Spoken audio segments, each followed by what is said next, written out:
Mwangzi Samuel. Mwanguzi Samuel. Yeah. All right. You have a song or it's a poem? It's a poem. Okay. When you're ready. Really.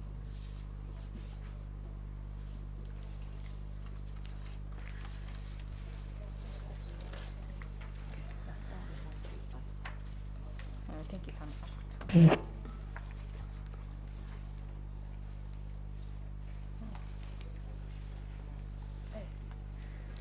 Dear Victor, if you're probably holding this paper, I'm either dead or you stumbled upon something you had to hear when I'm dead.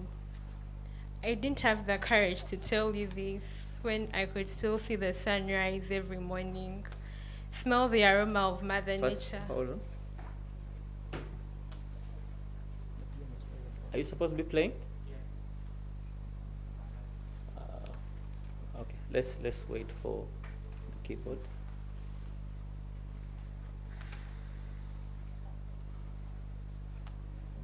Is the volume up?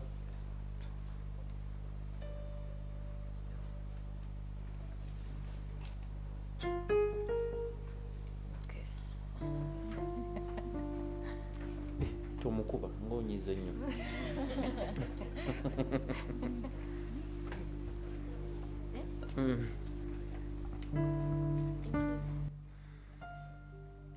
Dear Victor, if you're probably holding this paper, I'm either dead or you stumbled upon something you had to hear while I was dead.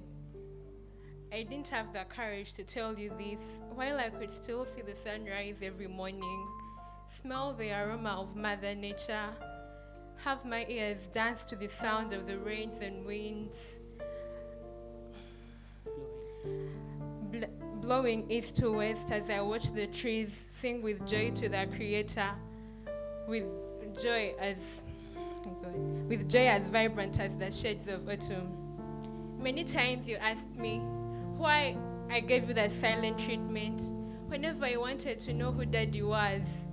And sometimes I couldn't bear the curiosity of a young child, so I had to lock you up, unleash my anger on you, because the weight of your questions earth pulled me down from the high spirits like gravity and ignited so much pain.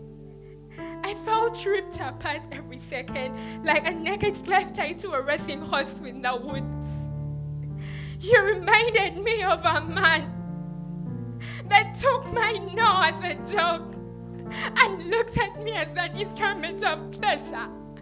So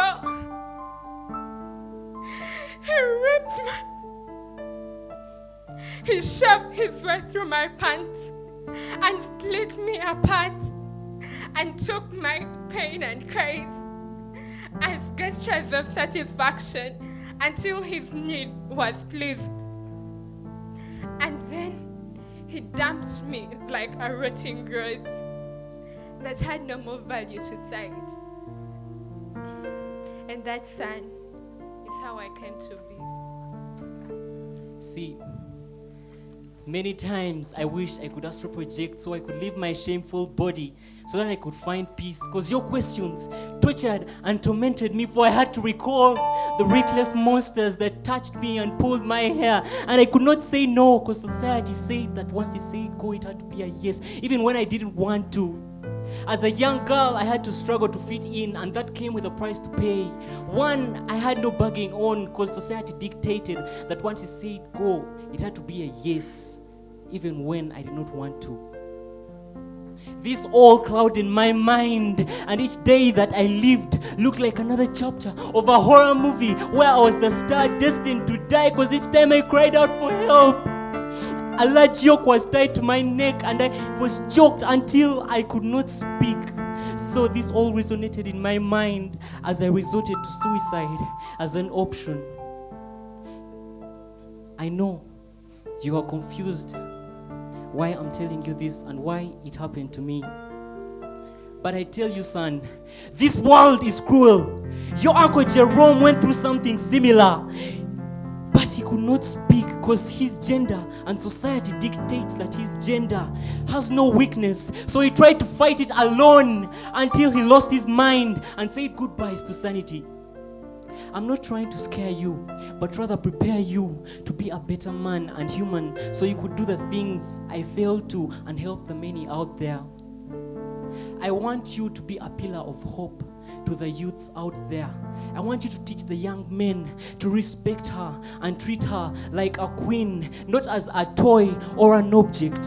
I want you to bring up a new generation of renewed youths, citizens, ready to love, respect, and be there for each other, rather than fighting and breaking the chains that connect us. Remind the young lady out there that decency is paramount, together with respect for oneself and another. And with number comes strength. This is my final wish, that you teach them all to support one another and let them be listeners and learn to confront and resolve what has gone wrong. Dear son, the system is rigged. Be the one to change it. Love. Love. Mom.